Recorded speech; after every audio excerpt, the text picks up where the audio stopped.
Boa noite a todos, todos sejam bem-vindos a mais um estudo do livro, né?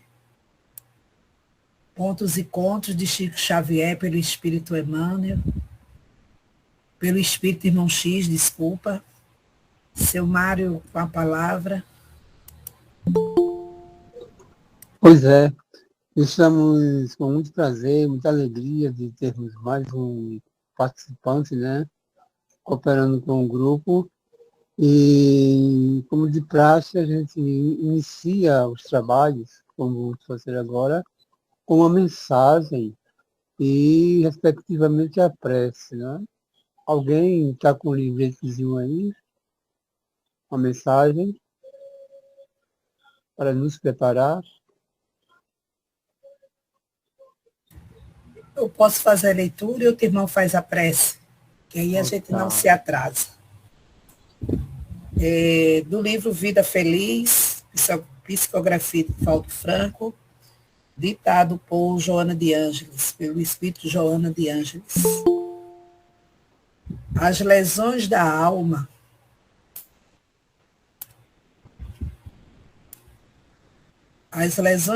são mais mortificadoras. As feridas externas são de fácil cicatrização, enquanto aquelas que pululam no íntimo tornam-se de mais demorado curso. Banha-te nas águas da confiança em Deus, da paciência, da humildade, do perdão e do amor, não permitindo que o ódio, o egoísmo, a revolta e a mágoa te macere os tecidos da alma. Muitas enfermidades do corpo procedem do espírito danificado pelos conflitos da emoção ou pelo ácido das imperfeições morais. Cuida dos equipamentos internos, resguardando-os da agressão contumaz, do vício e da irresponsabilidade. Que assim seja, o irmão possa fazer a prece, por favor.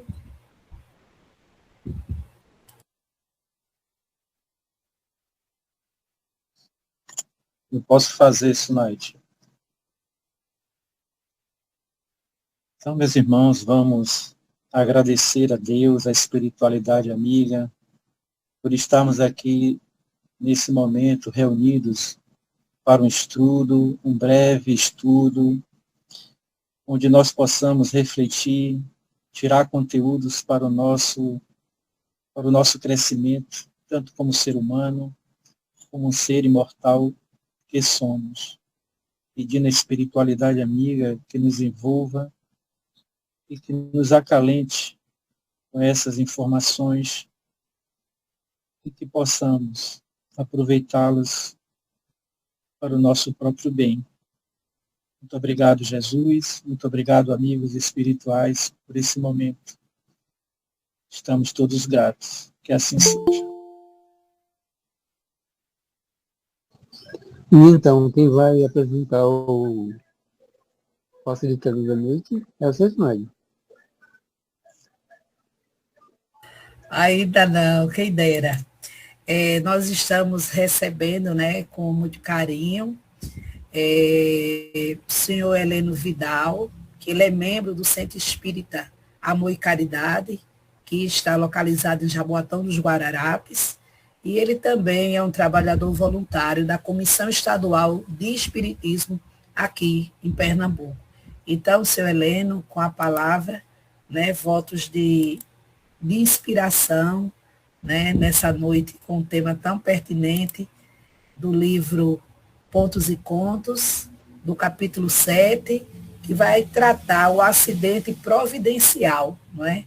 Algumas coisas que acontecem na nossa vida e que a gente pensa que foi ruim, mas foi um livramento, foi uma providência. Né? É um capítulo bem interessante. Então, com a palavra, para que a gente possa usufruir, né, desse banquete que o Senhor nos trará na noite de hoje. Bom trabalho.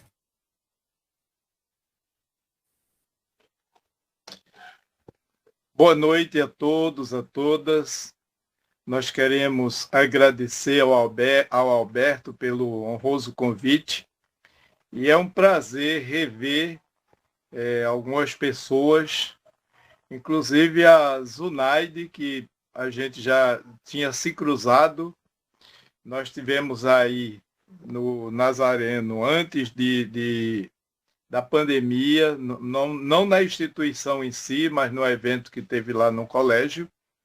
E agora estamos nos revendo. Para nós é uma imensa alegria. Bem, como já foi dito pela Zunaide, o tema ele é bastante significativo e importante, não só nos dias de hoje, mas em todas as épocas. E nós agradecemos pela oportunidade de estudarmos e comentar sobre o ponto. É o capítulo 7 do livro Pontos e Contos, ditado pelo irmão X, através de Francisco Cândido Xavier. E o título desse capítulo é O Acidente Providencial. Eu peço licença para começar lendo o iniciozinho do capítulo, que trata de uma figura, um personagem chamado Martinho Souza. O irmão X faz referência a esse rapaz, que segundo ele é uma pessoa inteligente, muito culto, mas excessivamente confiado a ideias fixas. E falando de ideias fixas, a gente pode fazer uma análise inicial sobre o que são as ideias fixas. Quando é que a gente tem ideias fixas e as consequências disso aí. E aí a gente vendo no dicionário, ideias fixas são pensamentos, crenças ou preocupações obsessivas que dominam a mente. No caso, obsessivas aqui não no sentido espírita, como a gente fala, porque o termo obsessivo, ele quer dizer uma persistência, uma fixação também em alguma coisa, é utilizado no meio da psicologia e em outras áreas, independentemente do conceito espírita. E no dicionário diz que dominam a mente de forma persistente e resistente a mudanças. Então, o primeiro impacto é aquela fixação e não aceita opinião e nem mudança da sua opinião. Muitas vezes gerando angústia na própria pessoa e dificuldade com aqueles que se relacionam.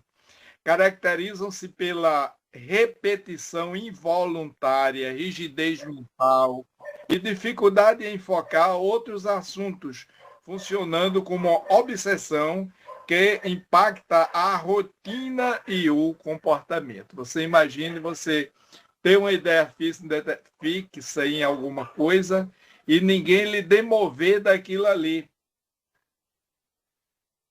É angustiante para a pessoa. Olhando pelo lado da psicologia, onde vamos ver alguns conceitos, por exemplo, de pensamentos negativos ou obsessivos, crenças limitadas como não tenho capacidade ou nunca vou conseguir. Então, tem pessoas que se limitam, se fecham naquela caixinha e acham que não tem capacidade nenhuma. Isso através de um medo que ela possui. Esse medo pode ter diversas procedências, e aí no âmbito da psicologia terapêutica, isso poderá ser até desvendado, né? Ou da psicanálise. E ainda quando a pessoa diz, eu não vou conseguir, e isso se repete bloqueando a mente. Você fixa naquilo ali e não tem como sair. É muito ruim. Ainda dentro do pensamento da psicologia, é obstinação, teimosia. Você fica naquela teimosia, insistência em um comportamento ou ideia, mesmo diante de evidências contrárias. Quem tiver ao seu redor tenta provar por A mais B, mas a pessoa, existe uma portinha que fecha a compreensão do indivíduo, e mesmo ele vendo, ele não acredita. É como se fosse uma cortina ou uma venda que ele não entendesse ou não percebesse a questão. Mas ainda dentro do campo da psicologia, nós podemos pensar como de forma positiva, no caso de uma ideia fixa. No caso, chamado de foco determinado. Quando você tem a determinação de fazer alguma coisa e você coloca aquilo ali como meta principal. Aí já foge daquele sentimento doentio. É a ideia fixa de realizar, por exemplo, um projeto. E nós vemos os grandes cientistas que insistiram até conseguir. Sinônimos e conceitos relacionados a essa questão são obsessões, fixação, apego mórbido, obstinação, teimosia, inflexibilidade e resistência.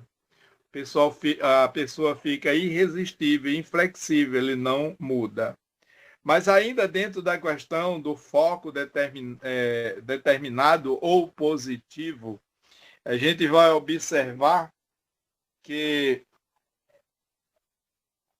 alguns estudiosos, alguns cientistas, eles insistiram, por exemplo, Santos Dumont, onde ele tentou diversas vezes, mas ele tinha um propósito.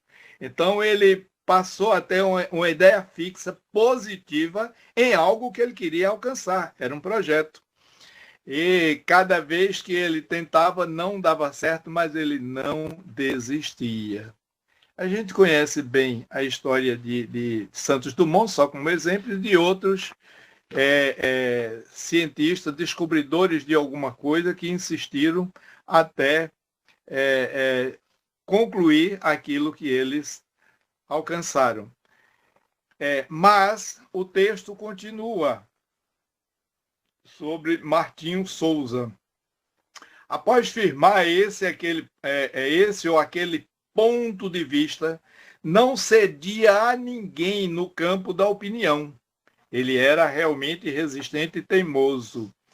Renovava os pareceres que lhes eram peculiares somente à força de fatos. E, a si mesmo, apenas quando os acontecimentos lhe ferissem os olhos. Declarava-se absoluto. É aquela pessoa que diz, assim, é o que eu penso e ninguém vai me convencer. Então ele era absoluto nas suas interpretações da forma que ele entendia. E era também rebelde, não é? Ele pesava a argumentação sobre quantos lhe aderissem ao modo de ver. Ele continuava rebatendo. São aquelas pessoas que às vezes você quer provar por A mais B, mas ela sempre tem um argumento, mesmo que o argumento não tenha fundamento, mas quem está com a verdade é ela. E isso pode ser estudado no campo da psicologia, da psiquiatria ou no campo das obsessões na visão espírita.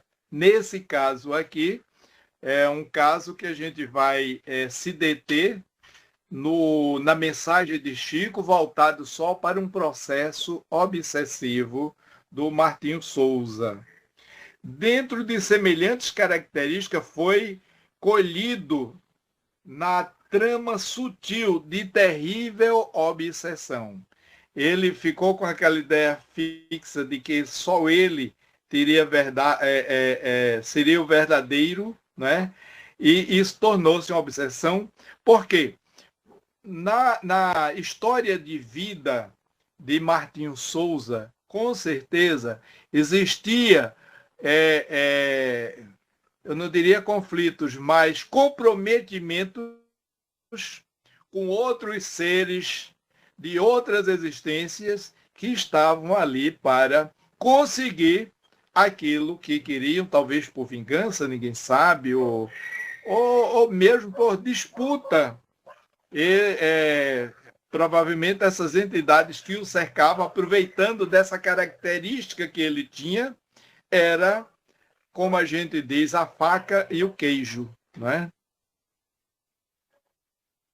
E é por aí que os espíritos menos inteligentes, ou são inteligentes, mas não são sábios, porque os espíritos eles são inteligentes, agora não são sábios. Pense numa turminha inteligente que bota a gente no bolso e muitas vezes mexe para lá e para cá, e a gente tem que ter muita cautela, muito cuidado, precisamos ter muito conhecimento para não ser levado pelas atitudes, pela vontade de espíritos que assim procedem. E continuando aqui o texto, ele diz o seguinte: a influenciação deprimente das entidades infelizes, aquelas que os perseguiam, não é? Envolveu-lhe o campo mental em rede extensa de vibrações perturbadoras. Aí veja que dificuldade, e aí a gente já começa, não sei se vocês leram o texto antes, mas a gente já começa a projetar a ideia das dificuldades que houve para corrigir ou para ajudar essa pessoa, com obsessão muito forte e com aquele ímpeto de que só ele estaria com a verdade. E isso acontece em pessoas que têm muito conhecimento, que são inteligentes, que são muito cultos, e se apoderam daquele conhecimento que têm e não escuta mais ninguém. Principalmente se ele percebe uma diferença de cultura, não é? Entre ele e o outro, como está dentro aí, alguém escreveu aí, a vaidade, né? As pessoas se envolvem numa vaidade e num orgulho de se acharem melhor do que os outros. Daí a gente já começa a perceber as causas dessas obsessões ou desses processos obsessivos, né? E aí começa o desequilíbrio psíquico que progredia constantemente, conforme o texto, né? Singularmente, senhoreando-lhe o sistema nervoso. O desventurado amigo começou por abandonar o trabalho diuturno, recolhendo-se ao ambiente doméstico. A gente vê isso hoje num patamar muito largo de uma sintomatologia que a gente chama de aspectos depressivos. O depressivo, ele se isola, ele fica dentro de casa, ele tranca-se num quarto. Bem, mas a depressão já é uma outra história, não é? Mas, no caso dele, ele agiu como uma pessoa depressiva. O isolamento. As entidades sofredoras, elas acham isso uma maravilha, que o indivíduo, quanto mais ele se esconde, quanto mais ele recolhe-se, se isola dos demais, fica mais fácil, né? E não tem perigo de ninguém interferir na sua vontade ou nos seus pensamentos. E aí nós vamos ver, nesse texto, que começou a influenciar ou trazer sofrimentos para a família, para a esposa e para os filhos, segundo o texto. Chico também, o irmão X, através de Chico, narra que Martinho alimentava conversações estranhas. Pessoal, desculpe que eu estou saindo de uma fase, não é gripal, mas de uma tosse meio persistente, uma tosse obsessiva, né, que está persistindo, e eu também estou persistindo com ela.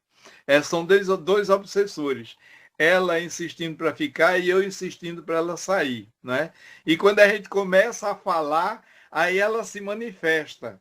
Mas aí, como vocês estão sabendo, não vão dar importância a isso. É a forma de demover, às vezes, certas obsessões, que não é o caso da tosse, não é? Então, Martinho alimentava-se de conversas estranhas, gesticulava a esmo, esbugalhava os olhos. E quantas vezes a gente vê pessoas nesse estado, com essa sintomatologia, e quando não se conhece a doutrina espírita, ou quando não se aceita, principalmente quando a família não aceita, leva imediatamente para o tratamento no campo da psiquiatria. E aí lá vem os medicamentos para atenuar aquele estado. Se o indivíduo ele está com um processo obsessivo, o medicamento não vai curá-lo, vai atenuar ou adormecê-lo, mas ele vai continuar ali com aquele sofrimento. Isso a gente vê em muitos casos que chegam nas nossas casas espíritas em busca de tratamento quando a medicina já esgotou e como nem todos os médicos têm ainda uma visão da influência dos espíritos em nossa vida, nem dos casos obsessivos, fica mais difícil sair do âmbito da ciência médica para a ciência espírita.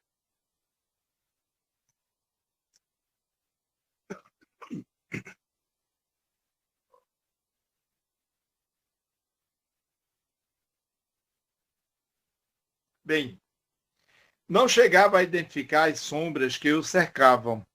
Ele não se apercebia, né? É realmente, como alguém falou, ele era um arrogante intelectual, né? Ele não percebia, não tinha uma visibilidade daqueles que o cercavam e que perturbavam. As sombras ameaçadoras e inflexíveis da perseguição sem tréguas constantemente. No entanto, assinalava-lhes a presença e captava-lhes os pensamentos sinistros em forma de cruéis sugestões. E aí a gente volta à questão da influência dos espíritos em nossa vida, como trata lá no Livro dos Espíritos. As sugestões. Essas sugestões, elas podem ser boas. Muitas vezes nós estamos com uma série de dificuldade para resolver um determinado problema e a gente fica tão angustiado que acha que não tem nenhuma solução para aquilo ali. E, de repente, a gente tem uma ideia. Alguém sugeriu alguma coisa como se a gente escutasse ou aquilo chega assim de repente. Pode ser uma influência boa e um amigo espiritual que está nos ajudando. Isso acontece no nosso dia a dia, na nossa vida, porque nós vivemos mergulhado entre os espíritos. Por mais que tenhamos medos de espíritos, nós somos espíritos e vivemos mergulhado entre os espíritos. E essas formas de sugestões, elas podem ser positivas ou podem ser cruéis, como fala no texto. Ideias malucas, e é por isso que tanta gente, muitas vezes, toma atitudes altamente perigosas, né? Muitas vezes contra a sua própria vida. E quando há uma perseguição no sentido de tirar-lhe a vida do suicídio, isso é terrível, não é? Mas o texto continua, atacado de insônia insistente. É outra questão, em tudo que mexeu com o sistema nervoso, aí entra no campo do sono e você não dorme, não descansa, não repousa, por conta das inquietações, das influências dos próprios espíritos inferiores e do seu estado nervoso. Muitas vezes essas pessoas elas ficam sem se ocupar em nada, não gerando o cansaço no corpo físico que propicia o sono. E elas, com a insônia, vão vai sendo afetado outros órgãos do sistema nervoso e a pessoa pode ter outras enfermidades. E muitas vezes essas enfermidades chegam a tal ponto de não ter mais remédio na medicina convencional para tratar, não é? E, dependendo da situação, nem mesmo um tratamento fluidoterápico, um tratamento espiritual, quando o organismo já está comprometido, você não melhora, não é? E aí o texto continua, não se inquietava senão durante alguns minutos pela madrugada, quando cansava mesmo. A madrugada é aquele momento do silêncio, não é? Aqui na cidade grande isso acontece, imagine em Itambé, de madrugada deve ser um silêncio que dói na mente. Eu particularmente gosto muito de silêncio não. Eu sou de origem interiorana, sou de Lagoa dos Gatos, mas hoje eu não me acostumaria mais lá, porque passa o dia aquele silêncio. Quando anoitece, meu Deus do céu, a única coisa que você escuta é a zoadinha de uma cigarra ou de algum animalzinho. Mas, dona Sunai. Olha, hoje em dia os interiores, né? Não posso dizer todos, porque eu não conheço o Brasil completo. Mas a maioria dos interiores hoje em dia não está mais nesse silêncio total, não, viu? Às madrugadas vem os carros com seus sons ou as motos com seus canos furados, viu? Não está mais tão na paz, não. Só uma pergunta. Seu Valentim tinha deixado um questionamento. Eu não sei se o senhor poderia responder agora ou se mais um pouquinho mais lá na frente. Fique à vontade. Se quiser. Ele escreveu aqui se o rapaz pode ser considerado um arrogante intelectual, só ele está com a razão? Sim.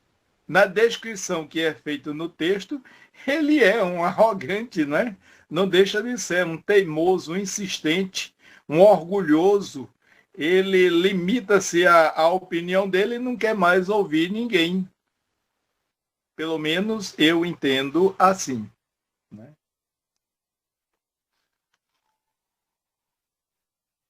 Ok? Bem. Sim, deve ter satisfeito, né, seu Valentim? Se não tiver, estou vendo seu Valentim aqui na minha frente.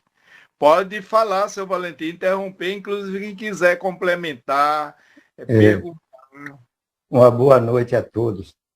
Eu só quero esclarecer que, em verdade, não fui eu que fiz essa mensagem, né? O irmão Agenor. Eu não sei porque foi que eu enxerguei, eu acho que eu olhei para fora. Ele é não, rápido. tranquilo, meu irmão. Desculpa. Fique aí. à vontade. Está servindo para mim também. Tá bom. Não foi obsessor não, viu, Dan Sunaide? É porque às vezes a gente esquece mesmo, ou troca as bolas. Mas se o Agenor, ele quer... as mensagens vêm, mas passa tão rápido aqui que eu estou no celular, eu não estou no computador. E aí fica difícil de ler as mensagens. Se vocês puderem, no caso, se tiver alguma pergunta, quiserem me ajudar, eu agradeço. Não é? Ok. Continuando, de quando em quando alguém comentava a situação, convidando-o a estudar a suposta enfermidade à luz da doutrina espírita, ou à luz do espiritismo. Mas o teimoso doente se retraía nas interpretações científicas. Isso é tão comum nas casas espíritas, chegarem pessoas que vão, às vezes, forçada pela família, mas quando chega lá, quando a gente vai conversar, eles não acreditam em nada, estão ali só porque levaram, e vai uma vez, duas, e muitas vezes essas pessoas não vão à casa espírita por preconceito, por falta de conhecimento, por orgulho, por convicções arraigadas na cabeça de doutrinas de reencarnação a reencarnação. Nós sabemos que a doutrina espírita ela sempre foi muito rechaçada e muito preconceito em cima do espiritismo. Além do preconceito, a questão das perseguições mesmo com relação ao processo do bem, aqueles grupos que não querem ver ou não se sentem felizes com a felicidade dos outros. Já que eu sofro, eu quero que os outros sofram também. E aí, abrindo só um parêntese, a gente vai entender isso muito bem naquela coletânea de Manuel Filomeno de Miranda, começando por Transição Planetária, e são mais 4 obras, que nos traz relatos importantíssimos da intervenção dos espíritos no mundo espiritual aqui na Terra, não é? Com as pessoas, inclusive no movimento espírita. E isso a gente pode ir mais além, até o cristianismo, quando o próprio Cristo foi perseguido, e ainda é, em alguns lugares, né?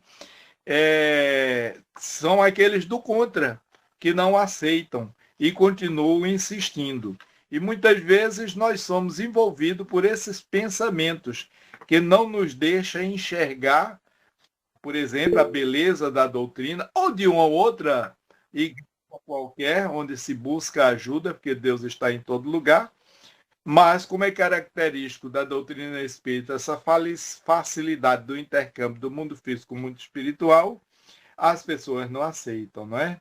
Então, tratava-se, dizia ele, convicto, de choques sucessivos no sistema nervoso, gravados por uma avitaminose significativa. Quer dizer, ele sabia, numa visão científica da coisa, mas, mesmo assim, porque ele não buscava respostas e cura, por exemplo, na questão que ele achava que eram os motivos, né? Além disso, acrescentava, padecia enorme deficiência no pâncreas. Não se lhe processava a nutrição com a regularidade devida havia-se esgotado em vista de assimilações perfeitas. Isso eu estou lendo o texto ao pé da letra. E eu comecei a lembrar de uma amiga, a esposa de um amigo nosso que tem um problema de saúde seríssimo. E ele é espírita e ela não, é de uma outra igreja. E ela vem buscando tratamento há vários anos, acho que há uns 15 ou 20 anos.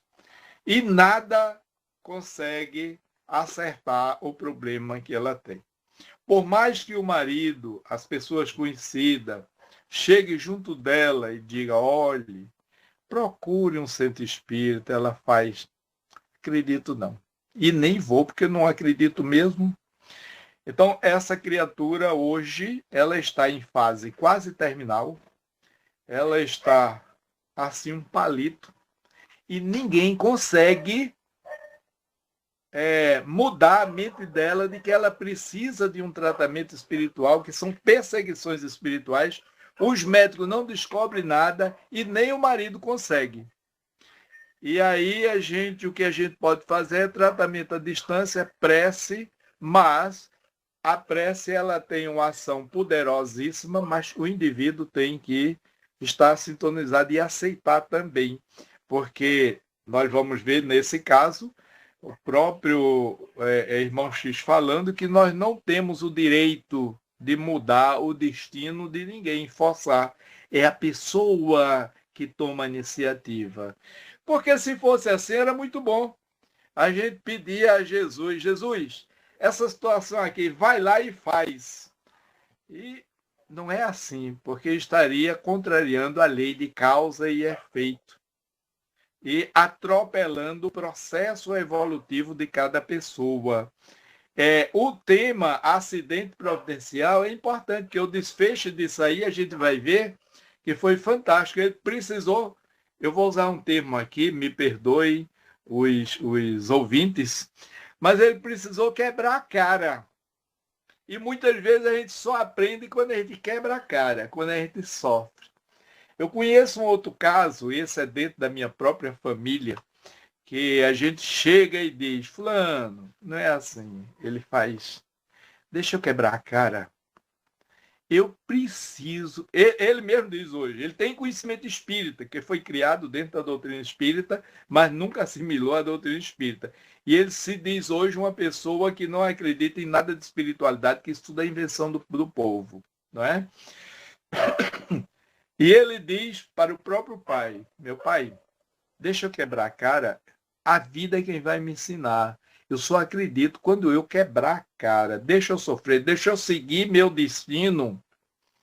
E está seguindo, e está quebrando a cara. Eu acompanhei esse caso bem de perto, e é uma coisa assim, bem interessante, né? Eu não sei se a gente pode dizer interessante, uma coisa de sofrimento e de dor, mas a título de conhecimento e de reflexão da vida é importante, porque tudo tem um sentido.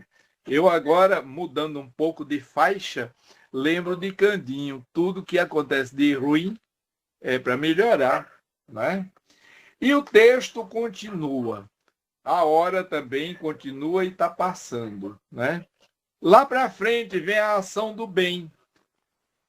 Eu não vou ler toda a mensagem, que ela é longa, não é?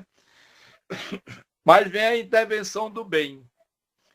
Piorando-se-lhes a situação, os benfeitores espirituais, aí já é o mundo espiritual. Quem sabe através das preces dos parentes, das casas espíritas que ficavam vibrando por aquela pessoa. Porque a prece ela tem uma ação fantástica. Você pode não resolver com a primeira prece o indivíduo ficar curado. Mas, é feito minha avó dizia, água mole em pedra dura, tanto bate até que fura. E continua o texto. Multiplicaram recursos de salvação, mobilizando novos colaboradores encarnados. Isso o mundo espiritual, que nós nunca estamos sós. Quando a gente pensa que é só a gente que cuida aqui, é ler do engano. O mundo espiritual está atento a tudo.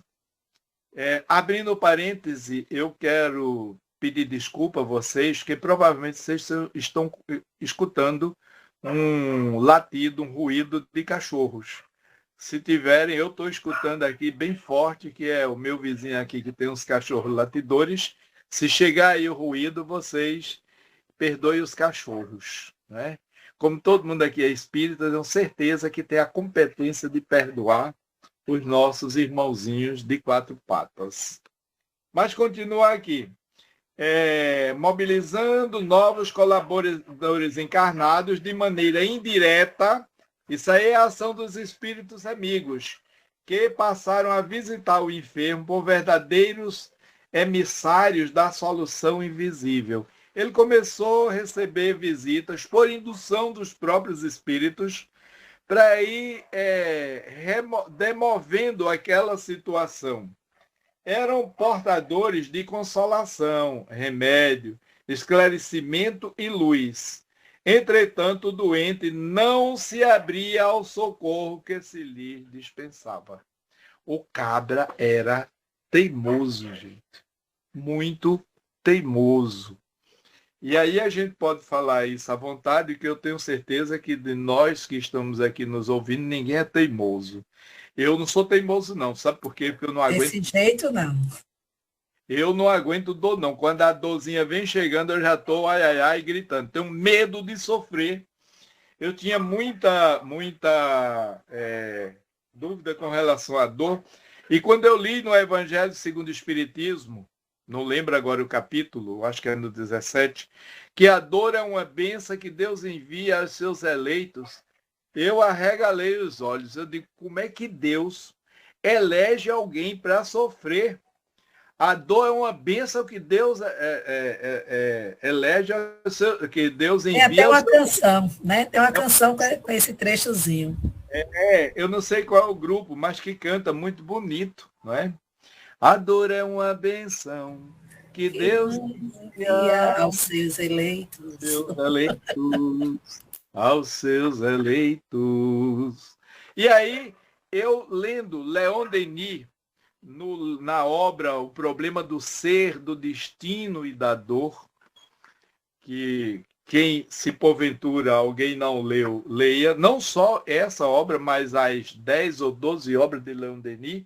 Eu particularmente considero Leon Denis o maior estudioso de espiritismo depois de Kardec. E há quem diga que se Kardec não tivesse sido codificador, teria sido Leon Denis, porque o rapaz é uma figura, é uma inteligência. Ele pegou as obras kardecianas e interpretou nas suas obras de forma a esclarecer melhor o nosso conhecimento, não é? Então, bastaria escutar calmamente a leitura de algumas páginas espiritualizantes e encontraria em si mesmo o recurso à reação. Todavia, negava-se ele, impaciente e menos dedicado. As pessoas se sentem impacientes.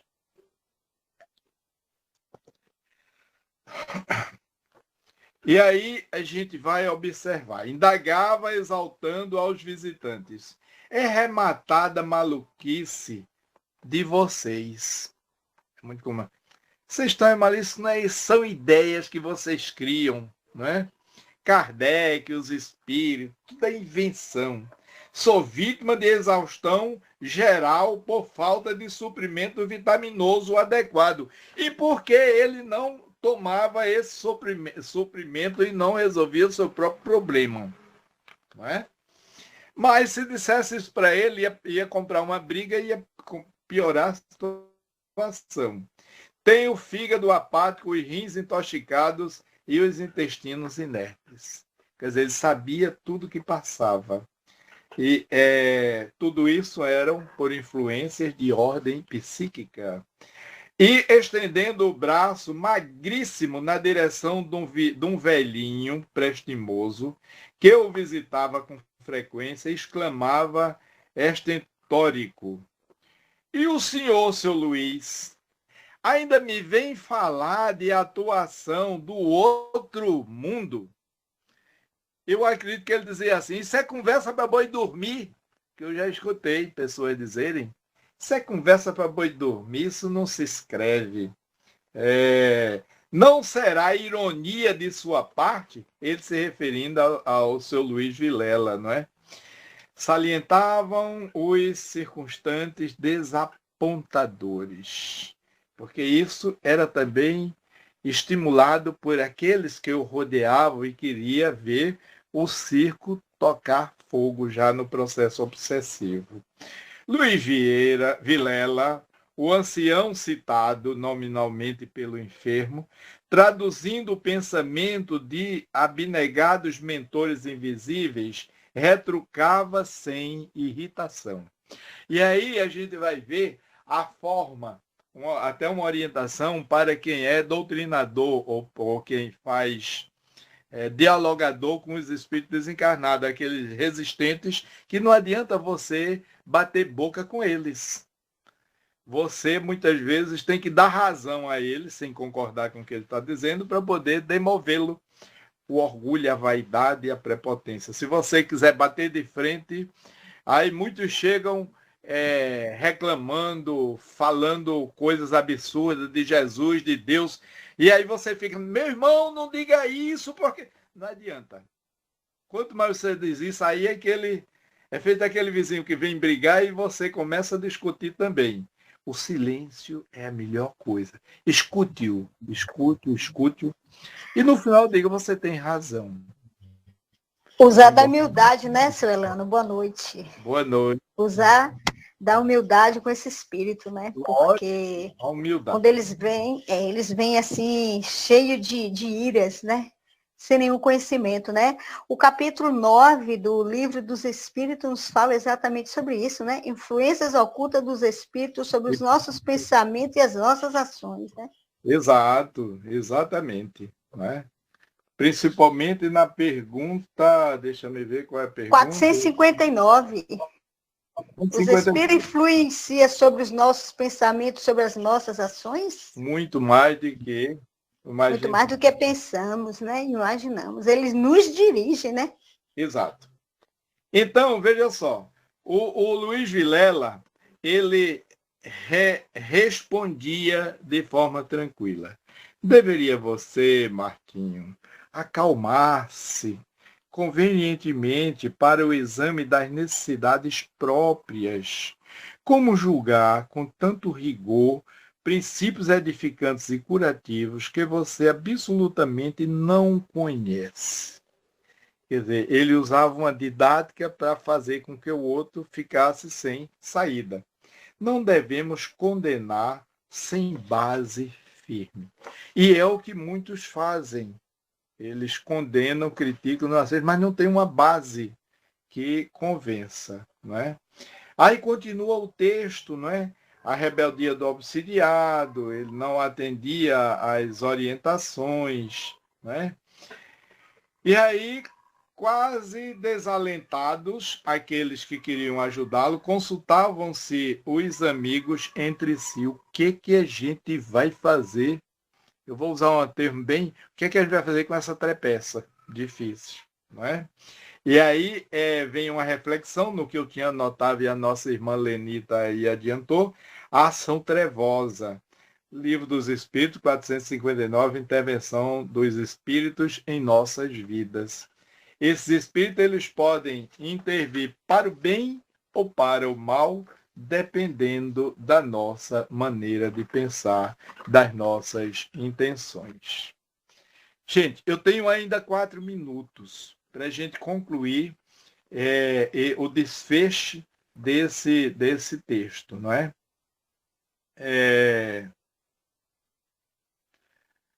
Reconhecendo-lhe a disposição firme na execução do projeto, alguns colaboradores espirituais buscaram o diretor de suas atividades a fim de traçarem normas para o socorro urgente. Porque os espíritos amigos, eles se reúnem no mundo espiritual para planejar, analisar e poder saber como atuar. O chefe, contudo, ponderou muito calmo. Não podemos violentar o nosso Marquinho no que se reporta à preferência individual. Se ele estima a orientação dos que lhe tramam a perda, como evitar que sofra as consequências justas? A conclusão que os amigos espirituais chegaram. Não adiantava fazer uma intervenção, fazer com que mudasse o pensamento dele sem que ele mesmo aceitasse aquilo ali. Deixemo-lo confiar-se à dolorosa prova. Talvez esteja dentro dela a chave da solução que o ambicionamos. Quer dizer, os próprios espíritos. Muitas vezes os espíritos nos deixam sofrer, não é? Aí quando chega a dor... Sim, eu nem concluí naquela hora qual era o capítulo lá do livro O Problema do Ser, do Destino e da Dor. Tem um capítulo lá no final chamado A Dor, onde Leon Denis ele faz uma descrição da dor e a gente passa a sentir a necessidade e a importância da dor, viu? Embora a dor não seja boa. Mas vamos concluindo. Efetivamente, ao raiar do dia, o enfermo sofreu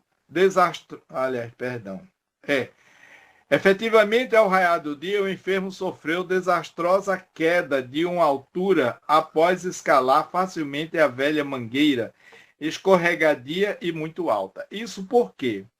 Porque os espíritos sofredores começaram a influenciar a mente dele para que na madrugada ele subisse na mangueira para respirar o ar puro. No texto anterior fala isso. E ele aceitou essa ideia achando que seria uma boa. Ele não sabia nem de onde vinha a ideia e na madrugada ele subiu na mangueira para respirar o ar puro lá em cima. Mas a intenção dos inimigos obsessores era matá-lo. Era fazer com que ele caísse lá de cima. Ou não matar, mas que ele sofresse mais. Era vingança, né? E aí, aos gritos de dor, foi socorrido pelos familiares e companheiros inquietos. Em seguida, veio o médico que o amarrou no leito para a restauração de ambas as pernas quebradas. Vê que situação ele chegou. Os espíritos superiores tiveram a previsão de sair, mas não interferiram, porque isso seria importante para o despertar dele. Muitas vezes é necessário que venham os problemas para poder a gente aprender. Jesus, ele não pode interferir no nosso destino. Os espíritos amigos também. A gente tem que aprender com as nossas próprias pernas. Eles ajudam, dão a mão, mas eles não tomam a nossa dor. Foi então que Martinho Souza, imobilizado no gesso, pôde ouvir a leitura reconfortante de Luiz Vilela, partilhar os serviços de oração e receber passes curativos, libertando-se da obsessão terrível e incendiosa. Ou seja, os dias que ele passou atado lá na cama, sofrendo, provavelmente prisão é uma coisa que leva a refletir. Ele começou a refletir. Meu Deus, em que estado eu cheguei? Por que me aconteceu isso? Eu fui ouvir essas ideias. Será que isso é coisa de espírito mesmo?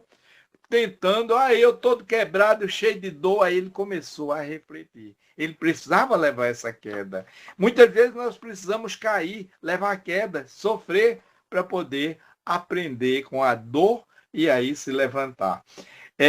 No final, a gente entende dessa mensagem que o objetivo é esse, que muitas vezes nós precisamos cair. Os espíritos não podem mudar o nosso destino. Eles nos ajudam, nos orientam, mas a gente é quem precisa tomar as decisões. Para encerrar, transcorridas algumas semanas, quando conseguiu locomover-se, era outro homem. Ele sofreu tanto com as pernas quebradas, a dor é uma bênção, né? Ele disse, não vou duvidar mais não. Ele escutou as preces, as orações, e ele deve ter chegado a alguma conclusão, porque ele sentia o efeito no seu próprio corpo somático. E ele dizia, poxa, eu tenho que acreditar, mesmo não acreditando. E aí deu a mão à palmatória. Muitas vezes a gente precisa fazer isso, né? Sua queda da mangueira fora o remédio providencial. Por isso que o início da mensagem, ou o título da mensagem é o acidente providencial. Quantas quedas nós temos para poder aprendermos na vida. Meus amigos, meus irmãos, a gente fez assim uma leitura meio corrida de partes desse texto, porque precisaríamos para poder dar ênfase ao que a gente queria comentar e entendermos a história do Martinho, que ela sirva também para a gente. E a gente faça tudo e nem precise cair da mangueira para aprender. Vamos aprender sem cair da mangueira. Um forte abraço para todos. Gratidão, seu Heleno, sei que está apressadinho, bom trabalho que vai seguir aí em diante, e a gente continua aqui na sala, viu? Tá muito bom. Obrigada. Desculpe, eu tenho que sair assim, porque eu tenho que abrir outra sala, tá bom? Ok, compreendemos, ficaremos aqui. Quem sabe aí também. Abraço. Também. Muito obrigado, um abraço. Obrigado, Alberto. Muita paz. Obrigado, meu amigo, fica com Deus. Pessoal, a gente ainda tem 7 minutinhos, se quiser discutir aqui esse capítulo. Só ressaltando que o seu Heleno, ele também tem um outro estudo que dirige agora de 19h50, por isso dessa pressa dele, né, que ele já tinha justificado. Aí alguns irmãos chegaram depois não ouviu. Mas alguém quer comentar alguma coisa do capítulo? Dessa teimosia aí do Martinho, né? Esse livre-arbítrio que nós temos, né, Sunade, nos leva, às vezes, a caminhos dolorosos, né? Porque o Pai Celestial nos permite fazer tudo, né? Mas esse tudo envolve o que é bom, envolve o que é ruim. Quando essas dores chegam, aí a gente vai dizer assim, poxa, por que Deus está me castigando? Mas a gente não olha lá atrás, né? Que o livre-arbítrio que tivemos de fazer estamos tendo a consequência do que fizemos, né? E às vezes até batendo no peito, né? Eu tenho livre-arbítrio. Eu tenho Posso fazer o que eu quero. Faço o que eu quero. E também assuma seus BOs, né? Como a gente diz na linguagem popular. E assim, naquele momento dele da queda, que ele ficou na cama, ele não tinha como correr, né? Ele ficou, de fato, preso e teve que escutar aqueles esclarecimentos, né? A ajuda teve dos dois planos, mas a espiritualidade sempre respeitando, né? É como eu entendo assim, há um limite, né? Eu vou lhe auxiliar até aqui e não vou me meter, né? Não vou tomar as rédeas, mas eu estou aqui também caso você queira mudar de atitude, né? Sempre dando essa abertura para que a gente possa fazer as escolhas mais assertivas.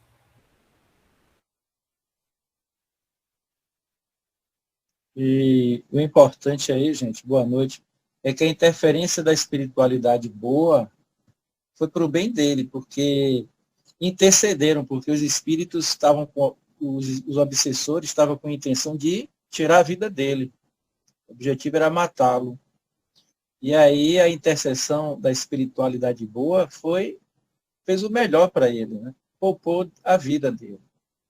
E às vezes quando a gente não tem essa visão que o Espiritismo nos traz, a gente trai Deus, a gente briga com Deus achando que Deus é o culpado e ele que promoveu o mal em nossa vida, né?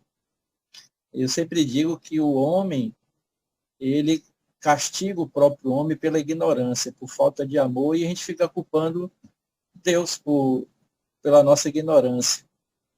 A lição foi muito boa e bem explicada por Helena, né? Muito boa. Gostei da didática dele, simples e bem educativa. Obrigado, gente. Verdade. Mais algum irmão queira contribuir? E falando, né, dessa ignorância, nós que já estamos, né, no passo aí da doutrina espírita, a gente lembrar, né, da frase do Espírito Verdade, quando diz: Espíritas, amai-vos, primeiro ensinamento, instruí-vos o segundo. Então, a ignorância, a gente precisa se livrar dela em busca de quê? Em busca de aprendermos um pouquinho a cada dia, que a doutrina ensina, o conhecimento ele é quase que infinito, né? Então, a importância, nós já temos esse conhecimento de que a gente precisa amar, em primeiro lugar, sempre, e buscar o conhecimento, porque Jesus, ele diz: conhecereis a verdade e ela vos libertará. E essa verdade a gente só vai ter através do conhecimento. Então, que nós possamos refletir em cima disso. O que é que eu estou fazendo em busca do meu conhecimento, para deixar essa ignorância, né? Isso é importante.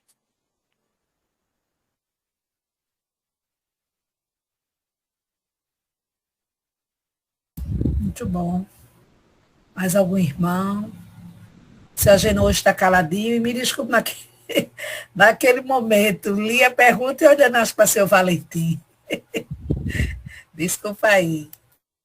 Não tem nada de desculpar, não. Boa noite a todos. A gente fica refletindo, né? Principalmente esse livro, aliás, os livros espíritas, eles são conteúdos de reflexões, né?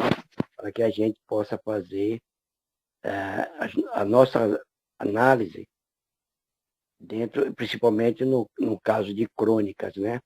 Aí eu já reli esse livro, às vezes eu fico me questionando se essas crônicas dele são narrativas, que é conto, né? Se são reais ou se são contos fictícios, que não perde valor, ou um ou outro, mas no sentido de reflexão. Então, serve como essa lição daí, é uma reflexão. Aí eu fico questionando se esse conto que ele traz como jornalista foi vivência ou são contos fictícios, né?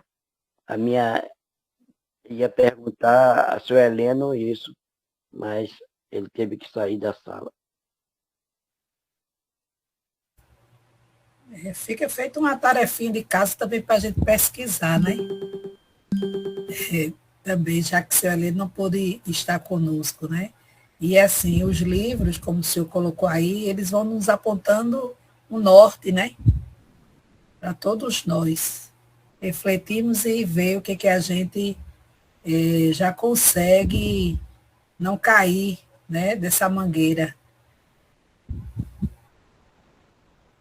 Mais alguém? 20 horas. Chegando ao final do nosso estudo da noite de hoje. Seu Mário. Mais jovens. Foi bom, Tereza. Como é que você está, Tereza? Foi bom a sua participação. Viu? Oi? Obrigada, seu Mário. Obrigada. Nos agradeço com a prece, então. Agradeço a Deus e participantes. Seja porta-voz nossa, com a prece final. Dá para ser? Dá sim. Vamos elevar nosso pensamento ao alto, agradecer a oportunidade de mais aprendizado, pedindo a espiritualidade amiga, pedindo a Deus o poder maior, sabedoria, discernimento, que a espiritualidade de amigos, nossos anjos protetores, nos auxilie para que a gente possa vivenciar nas nossas ações diárias o que estamos a aprender, a todos os ensinamentos que vem a espiritualidade relembrar do que Jesus nos deixou. Então, que nós possamos buscarmos sermos a cada dia um pouquinho melhor, hoje melhor do que ontem e amanhã melhor do que hoje. Sabendo de que ainda somos tão pequeninos, né? Ainda com imperfeições, com vícios, mas lembrando que acima de tudo vem o amor do nosso Pai Maior, que é infinito. Ele que é cheio de bondade, de misericórdia, que possa nos auxiliar a cada dia e que nós possamos devolver amando e estudando cada vez mais suas leis para vivenciarmos. Assim, Senhor, na certeza do teu amor, na certeza de que estás sempre conosco, também pedindo por aqueles que necessitam de prece, por aqueles que necessitam de ti. Gratidão e que possamos finalizar o estudo da noite de hoje. Que assim seja.